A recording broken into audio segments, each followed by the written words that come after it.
It was the summer of 1840, and three sailors from the isolated Scottish island of St Kilda were nearing a jagged rock known as Stack an Armine. This craggy sea stack, rising from the storm-lashed sea, held a secret that would mark the final chapter of a bird's existence.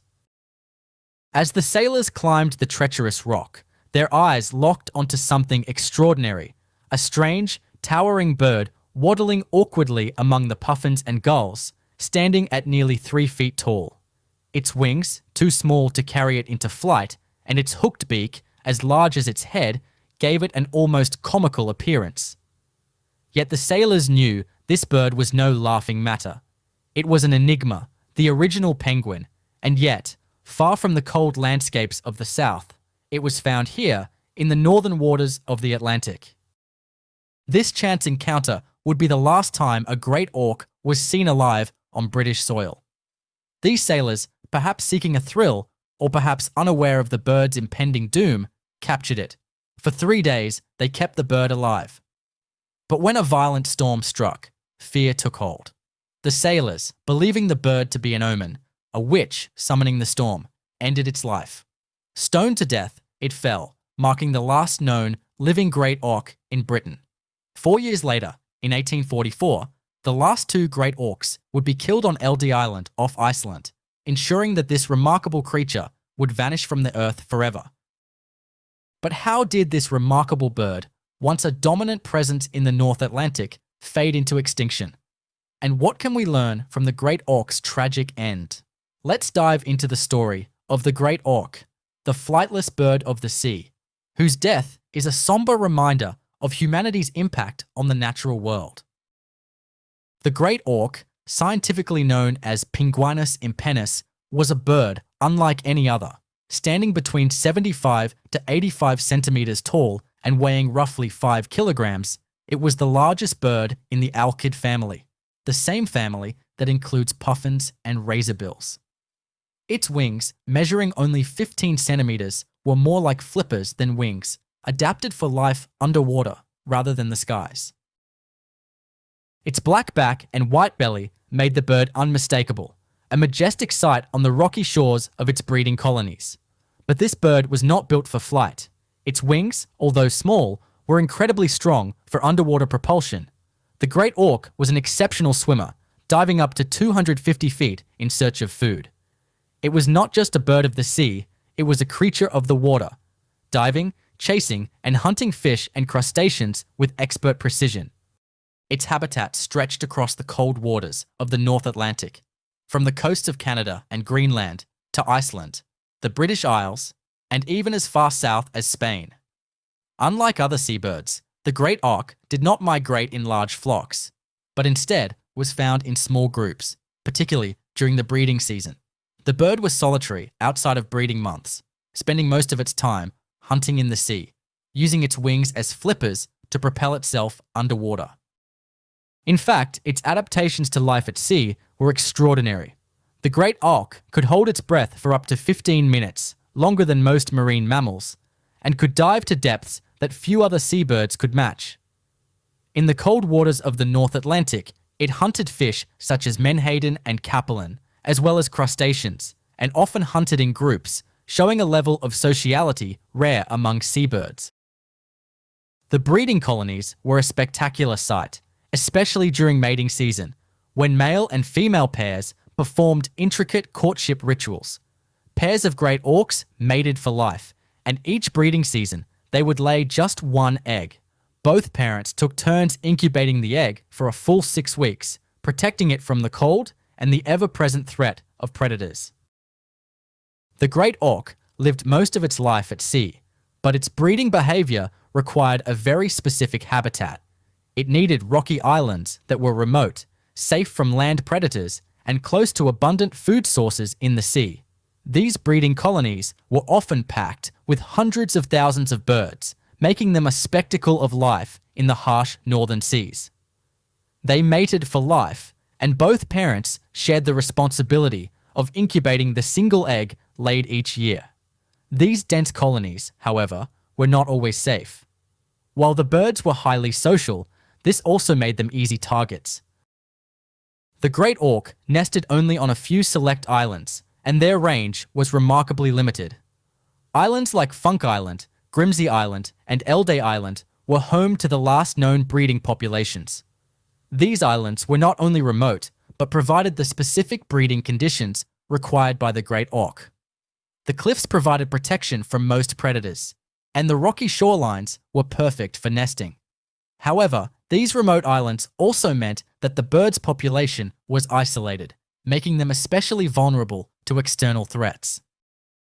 For centuries, the Great Auk coexisted with human populations, but as European exploration expanded, so did human encroachment on its habitats. By the 16th century, sailors and explorers began to view the Great Auk not as a marvel of nature, but as a convenient food source. The bird's eggs, large and plentiful, were a sought-after delicacy, and its feathers were prized for the down, which was used to stuff pillows, quilts, and clothing. As sailors ventured further into the Atlantic in search of trade routes and new territories, the Great Auk became a victim of its own success. Early French explorer Jacques Cartier described a scene in 1534 where, in less than half an hour, we filled 2 boats full of them, as if they had been stones. Entire colonies were wiped out in a matter of hours, and the bird's eggs were taken in massive quantities. The Great Auk's large, nutritious eggs were prized as a food source, especially on long voyages where fresh provisions were scarce. But it wasn't just the eggs. The birds themselves were hunted for their meat, used to sustain sailors during long transatlantic journeys. As European markets for down increased, so did the demand for Great Auk feathers, a valuable commodity that led to more widespread hunting and eventually a drastic reduction in their numbers. By the early 19th century, the Great Auk had all but disappeared from most of its range. With the relentless hunting combined with the introduction of new predators, the bird's population dwindled rapidly. The last confirmed colony of Great Auks was found on Eldey Island in Iceland, where in 1835 only a handful of birds remained. On June 3, 1844, 2 sailors from Iceland climbed the steep cliffs of Eldey Island. They had been commissioned to capture the last 2 remaining Great Auks alive, so their skins could be preserved in European museums. After a brief chase, the 2 birds were caught. The male was killed almost immediately, but the female, who had been incubating an egg, was struggling to escape.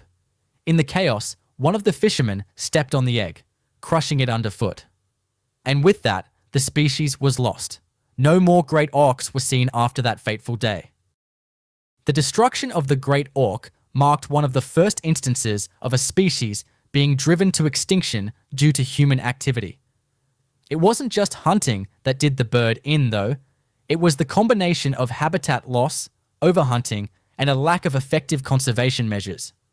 By the time laws were passed to protect the bird, it was already too late. In the years following its extinction, the Great Auk became a symbol of the fragility of nature. Specimens of the bird, preserved in museums around the world, serve as a stark reminder of the consequences of overexploitation. The story of the Great Auk has inspired countless discussions about conservation, species protection, and the human impact on the environment.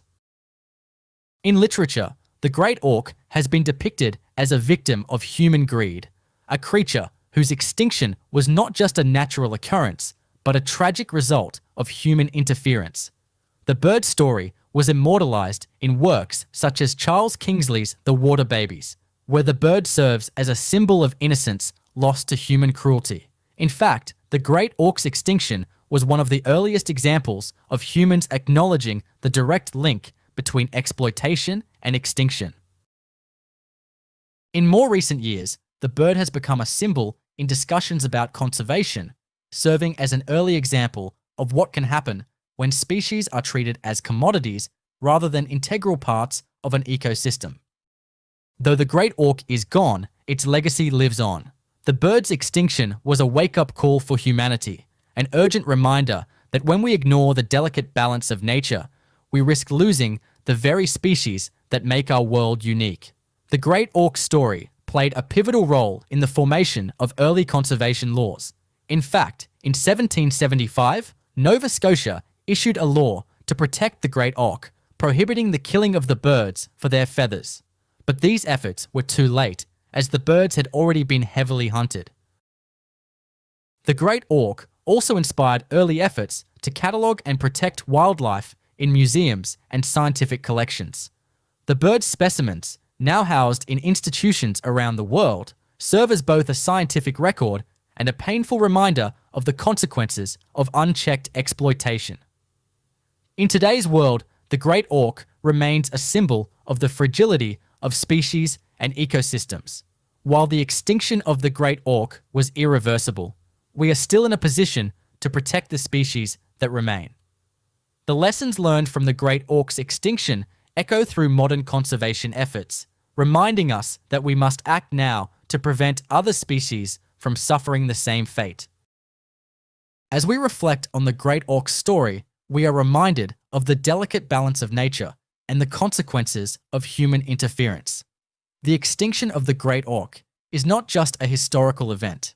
It is a powerful lesson in the need for sustainable practices, the importance of protecting biodiversity, and the role we all play in ensuring the survival of our planet's wildlife. The Great Auk, though gone, has left a legacy that continues to resonate in today's discussions on conservation. It is up to us to learn from the mistakes of the past and protect the species that are still with us before it's too late. Every effort we make, no matter how small, contributes to the preservation of life on Earth. Thank you for watching. If you found the story of the Great Auk moving and informative, please like, subscribe, and share this video.